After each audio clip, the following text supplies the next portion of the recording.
Hello, everyone, and welcome back to the Catholic Buzz podcast. I am Father Daniele, and joining me are my two favorites. Of course, we got Josh Sullivan joining us today, Hello. and the patron saint of all things Catholic, Saint Matt Van Milligan. Welcome to you, Matt.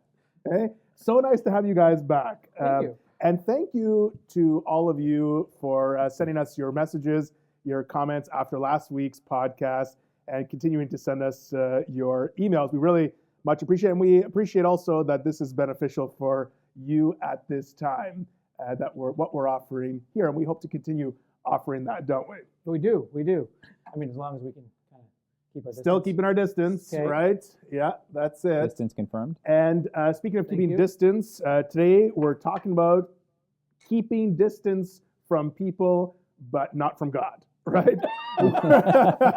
We're good way trying to to put it. keep our faith going at home, and it's been a bit of a struggle for people, and I know I've struggled a little bit with it, not being in community. I think we all like being in our parish communities, being with our people, the friends we have at church, and just keeping that spirit going. So it's been a bit of a struggle.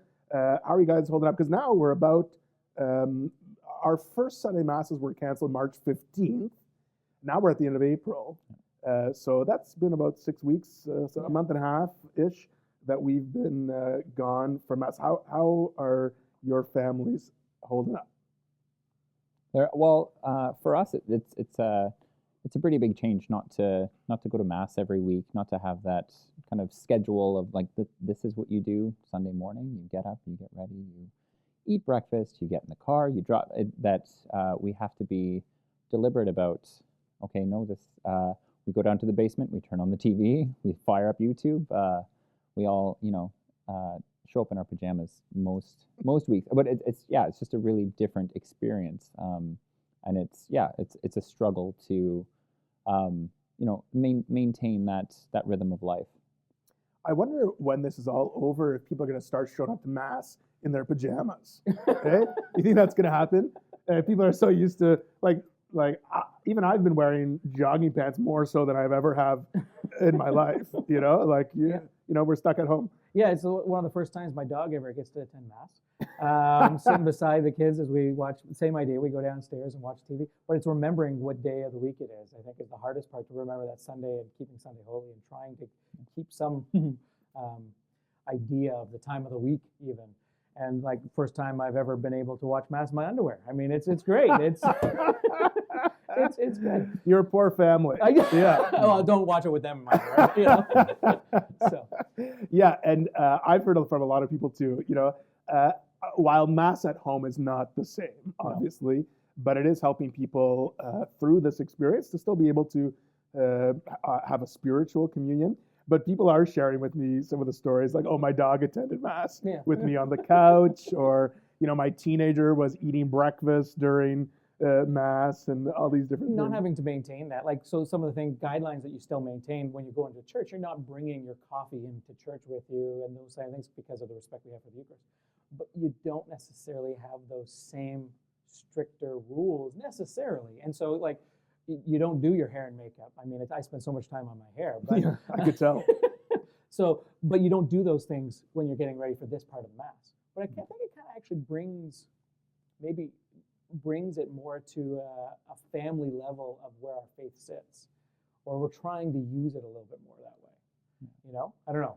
Is that something? It's different too for us as adults. We can kind of make those decisions. Be like, yes, we're trying to maintain some connection to our weekly practices, and as adults, we're just like, okay, we want to participate insofar as we can, but we are in our home. Like there are those considerations.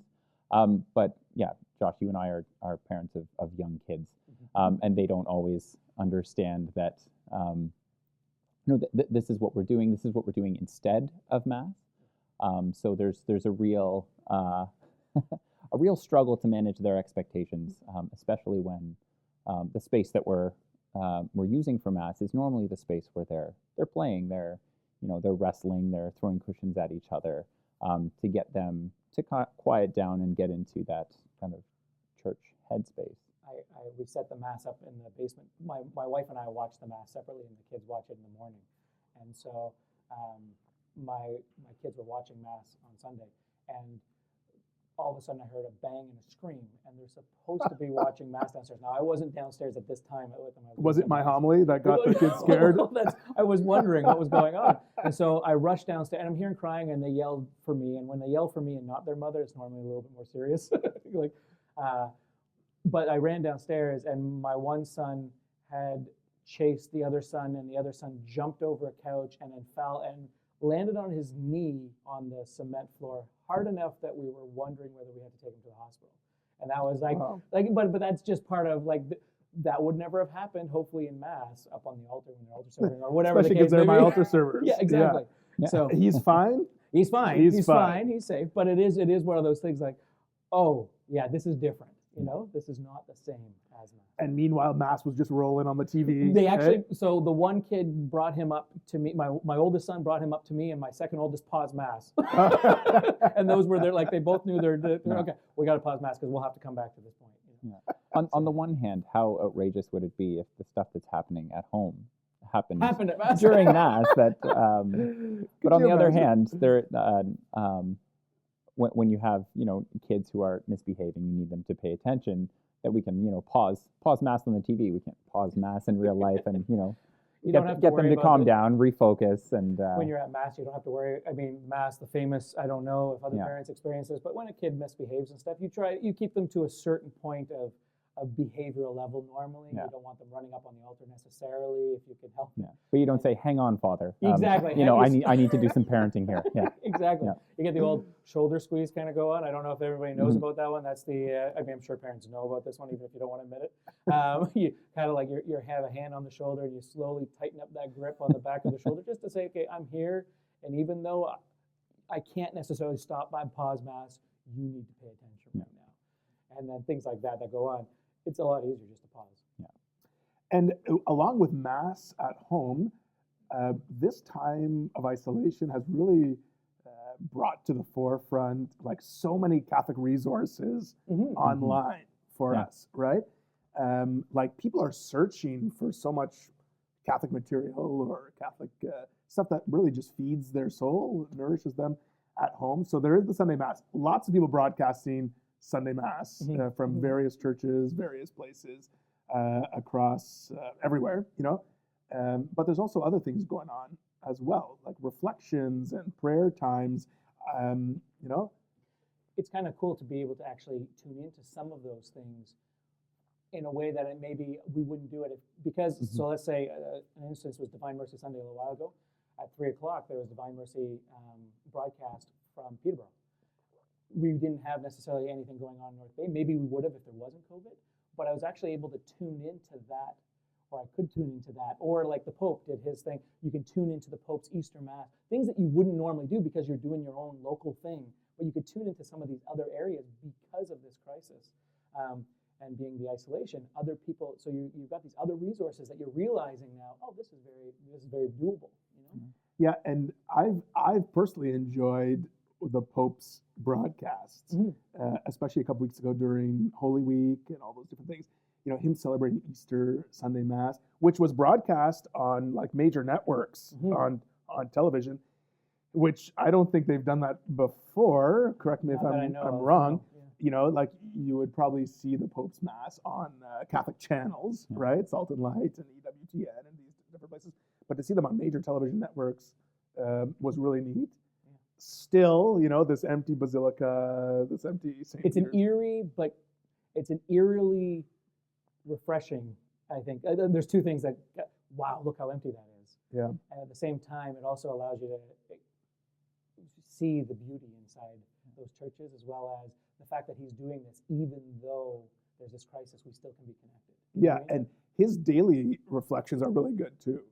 He's praying every day for a different group of people and giving a reflection at his daily Mass, and I think he's been doing very well for us during this time. So what do you guys do then for on a daily basis for your own personal prayer time? What are things if I wanted to grow, take this time, I'm home, I don't want to kill my kids. What are the ways that I can grow? What do you guys do on a daily basis that we can kind of to pray? to avoid killing the kids, I just Yeah. wake up before them. Oh, that's good. Yeah. a lot of No, coffee. no, and it's good, especially with all of us at home all the time. You see just memes floating around on the internet where people are not knowing what to do now that their kids are home from school, or they're just home all the time, and this is where I live. This is where, but having to be deliberate and intentional about creating that space of this is when I'm praying. I'm not a jungle gym right now. You can't climb on me. So yeah, getting up before they do, and yeah, my prayer time is usually largely contemplative.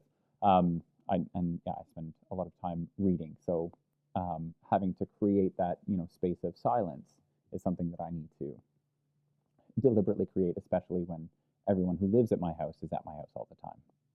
I think you hit a good point. The family unit being home all the time, I think it's important to realize, yes, your family's home all the time and things are different. And when you're around somebody 24/7, you can get on each other's nerves. And so your kids, it's okay, parents, if your kids do get on your nerves. I think that's something like when I'm reading memes or I'm watching Facebook and everyone's just posting all the good stuff, but they don't post the hard stuff, which is there are times where you do want to just shut yourself in the bedroom away from the kids, you know what I mean? But that's okay. That's to keep your sanity, especially when you have young kids, not always the old kids. I mean, older teenagers want to normally shut themselves in the bedroom, keep away from you.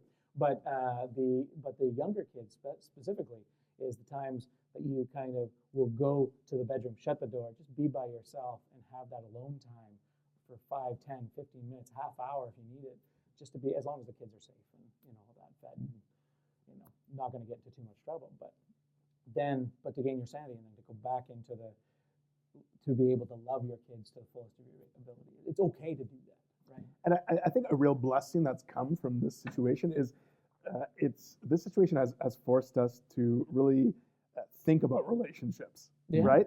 Like relationships with our family, our friends, because there are some relationships we just miss. We miss seeing certain people. Maybe we're realizing we're taking them for granted. Then there are some relationships we're starting to see like, oh, I have to really watch what I say, or especially when you're in the house with your family 24/7 and all these different things. But it's got us thinking about relationships and maybe how much we need them, and how much we've taken them for granted, and how we delicately exercise our love for certain people, especially when we're in each other's space so often, right? And I hope people are also doing that with our relationship with the Lord, right? Because we're left to our own devices now, right? We don't have a community inviting us to the parish or these different things. So I think that's a blessing that we're not taking relationship for granted. You guys are fortunate. You have families at home that you live with. You are enjoying your time with them for the most part, and but there are people living alone. There are people in our parish communities who are elderly, who are living alone in their condos, apartments, houses, whatever it might be, and they're sort of cut off from their social group, community. From the community. So I pray for those people in our community a lot. Hopefully people are reaching out, and that's, I guess, all this long talk I'm trying to do is the importance of us to think about other people too, because another setback of this situation that we're in, we could just focus on the people we're living with, right? Yes. But we need to be able to reach out. We need to be able to reach to those people that we're often forgetting, And I don't know if you guys have been doing that at home or. Well, with this situation, the natural kind of context for most communities, let alone our church community, is just gone. Like we don't have our work communities, we don't have our church communities, we don't have our kind of extended communities. So in the same way that I need to be deliberate about finding some solitude or finding some, I need to be deliberate about maintaining community insofar as I can, and a lot of times it's over Skype, it's over picking up the phone, calling someone. That is not my natural inclination at all. Like most days, I'm happy to just be on my little space and think my own thoughts. And but it really is something that I feel kind of called to do better at. I've talked to people on the phone that I haven't talked to in a long time, or it's really pushed me to be deliberate about community in a way that I just didn't have to before, because it just happened to me. I'm still waiting for my phone call from you, Matt. Yeah. I haven't got that yet. You get text. Pope Francis last week, or maybe even maybe 10 days ago now, sometime last week, said that during this situation, there's a danger that we begin to live not only our faith life, but also our life without the sense of community, And I thought that was a really bang on point, because this is sort of the new normal, right? At this point, Even though it's not normal, but Yeah. it's becoming, we're adjusting to this sort of, we only see certain people, and at first when this all started, everyone was like, oh, what are we going to do? And people were phoning and video FaceTiming and all these different things. And now that we're 6 weeks, 7 weeks into this time of isolation, has that been falling off at all? Or are people just finding a new sort of routine where that sort of died off? No, I don't see.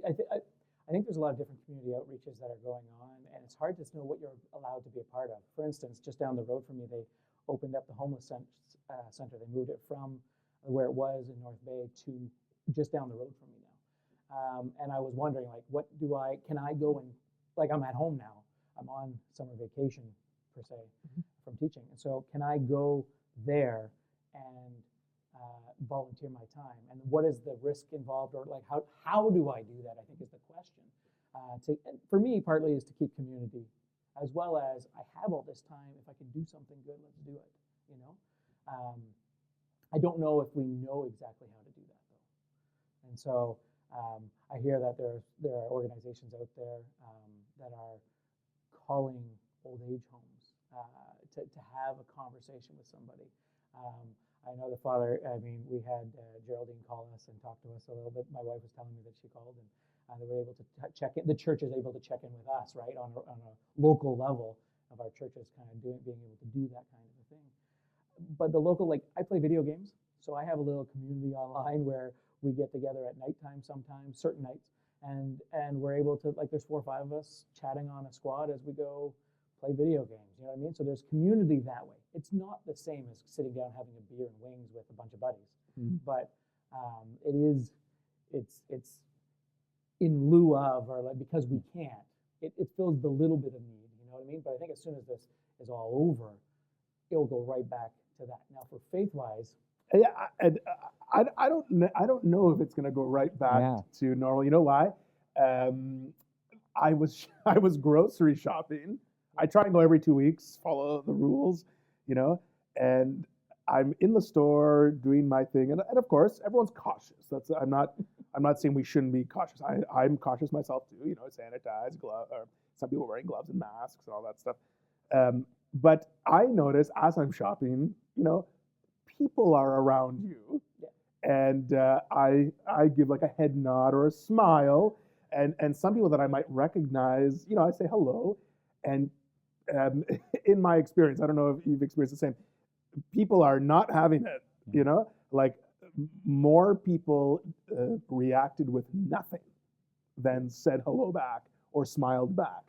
It was almost like this social distancing thing, now people don't even make eye contact almost. That's how I felt when I was out and about doing those things. And I was really reflecting about it after, like, what's going to happen when this is over? I don't think we're just going to go back to a normal. Like this, people have been practicing this for a number of weeks now. We're almost, and you see someone you don't know, and people are keeping their distance like abruptly. yes. Which is what we're supposed to be doing, but it's almost like we're afraid of each other.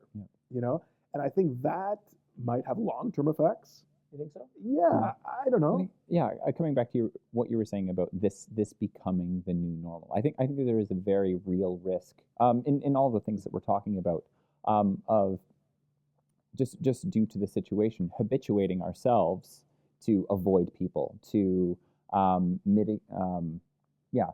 use technology to as an intermediary for all of our human interactions, to digitize our community, and it's happening in positive and negative ways. So with our jobs, what we're able to conduct our jobs over the internet, we're able to conduct our jobs over the phone. So this is kind of opening up avenues that we're like, okay, this is great because technology is supporting us in this way. But yeah, once this ends, once the isolation becomes more opened up, are we going to be just conditioned or habituated to generally avoid people, to prefer interacting with people over technology, especially people in our immediate community, rather than face to face? Are we going to have to relearn to interact? And even when we look forward to the day when we're all gathered back for Mass in our churches, what's that going to look like? Are people going to be hesitant to come back into the church building, to sit in the same pew as someone next to them? That's not even mentioning the sign of peace. Turn to each other and give each other a sign of peace. Like what all these different things. We're getting used to this distance in between each other, and when we are called back into community, there almost has to be like a little adjustment process. I think we have to remember.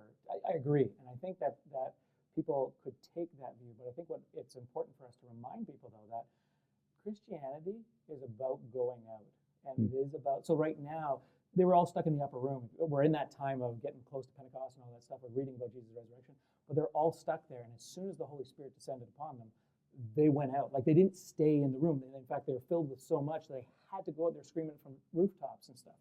And so we remember that that's what Christianity is about. It's about going out and sharing your faith with people. It's hard to do in this time under the isolation that we have.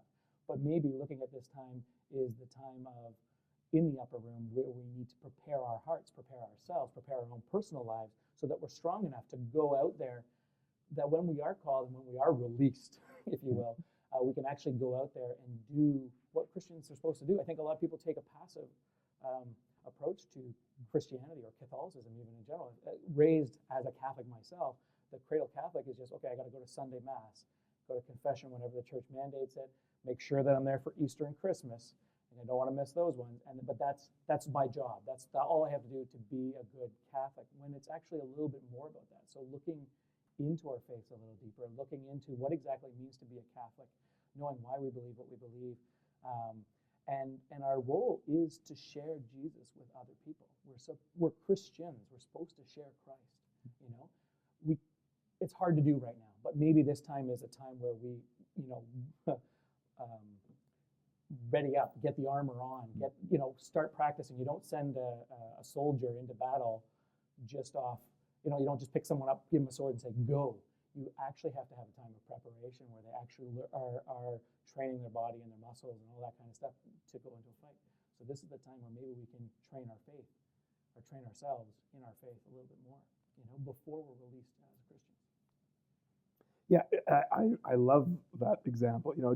God sends us out to be in community, and that's really natural for us. We're made, we're created, we're designed for relationship, right?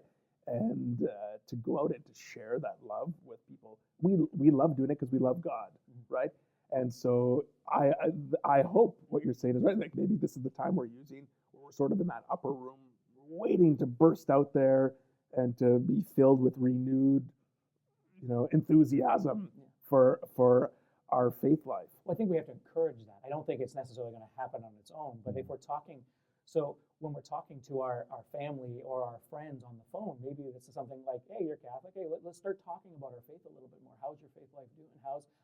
That's an awkward conversation to have, especially with family. I mean, those are things that Thanksgiving turkeys get thrown over, but starting to work that into our conversation, starting to work that, thinking about that, and just saying, hey, this is where I'm struggling, this is where I'm not, using that community in a way that we might not have used.